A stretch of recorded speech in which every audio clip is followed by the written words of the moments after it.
Our devotion for today, Hope for Every Situation. Numbers chapter 13 verse 25 through 33 is our scripture reading, and our key verse, Psalm 7 verse 17. I will praise the Lord according to His righteousness and will sing praise to the name of the Lord Most High. So makikita po natin in the book of Numbers, in our scripture reading, na ang Diyos ay inutusan niya ang Israel na magpadala ng 12 spies upang isurvey yung promised land. Yung promised land na kung saan lupain na inihanda ng Diyos sa kanila at sa kanila na ho. So makikita natin na iyon ay resulta ng pangako ng Diyos kay Abraham.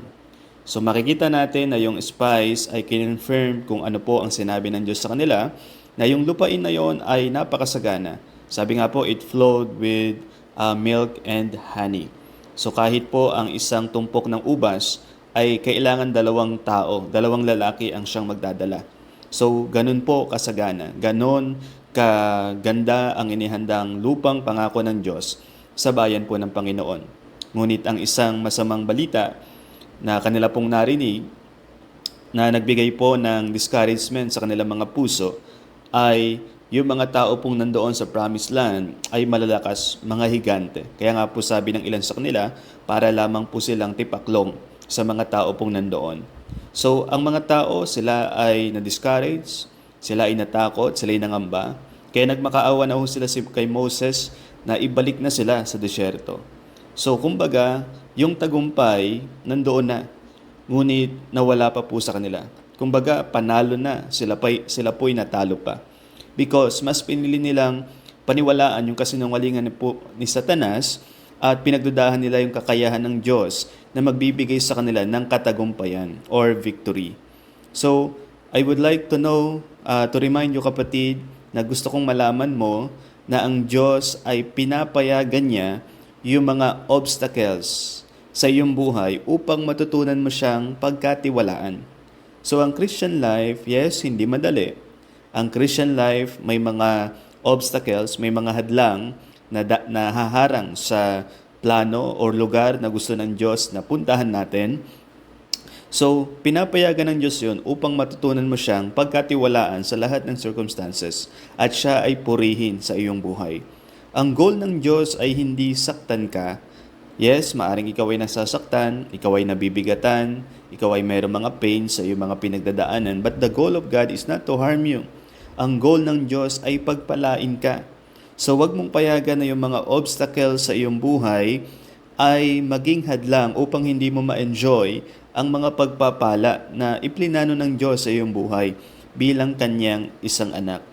So pinayagan po ng Diyos ang mga obstacles or ang mga suffering sa iyong buhay dahil meron siyang layunin. Maaring hindi mo yun maintindihan ngayon, maaring hindi maliwanag yun sa iyo ngayon dahil napaka-cloudy na ng iyong paningin, hindi mo maintindihan yung mga sitwasyon sa iyong buhay, nag-i-struggle ka sa iyong pananampalataya or sa iyong prayer life, but napakahalagang makita mo in your obstacles, pagkatiwalaan mo ang Diyos. Ma-realize mo na sa mga panahong wala kang control sa sitwasyon. Maaring mga nangyari sa iyong pamilya, nangyari sa iyong buhay, nangyari sa iyong pag-aaral or nangyari sa iyong trabaho or in any area ng iyong buhay na nararamdaman mong wala kang kakontrol-kontrol. Gusto kong maalala mo kapatid na ang Diyos ay hindi matitinag. Ang Diyos ay hindi mayuyugyog. Ang Diyos ay hindi mapapabagsak. Siya ay Diyos na makapangyarihan sa lahat at siya ay Diyos na dakilang tagapagligtas natin.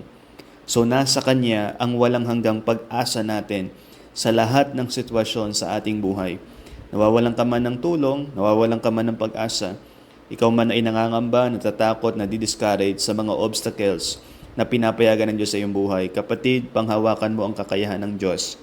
Napaka-capable ng kamay ng Diyos. Napaka-able ng Panginoon. Walang mahirap sa Kanya. Walang imposible sa Kanya. Pagkatiwalaan mo ang Diyos sa iyong buhay. So napakahalaga, again, hope in every situation, yun po ay ang ating Panginoon Diyos.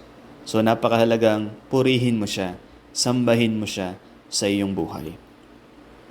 Lord, thank you in this devotion. Pinupuri kita, Panginoon, sapagkat ikaw ang aking dakilang tagapagligtas. Na sa iyo, O Diyos, may pag-asa. sa anuman pong sitwasyon sa aking buhay. Mga obstacles na ako'y nadi-discourage, ako'y natatakot, ako'y napanghihinaan ng loob. But Lord, I know, pinapayagan niyo po iyon. Dahil Lord, sa likod nun, O Diyos, ay tagumpay, lugar na inihanda niyo sa aking buhay. So Lord, help me to trust you and obey you, Lord, in all circumstances sa aking buhay. Ito ang aking dalangin sa pangalan ni Jesus. Amen.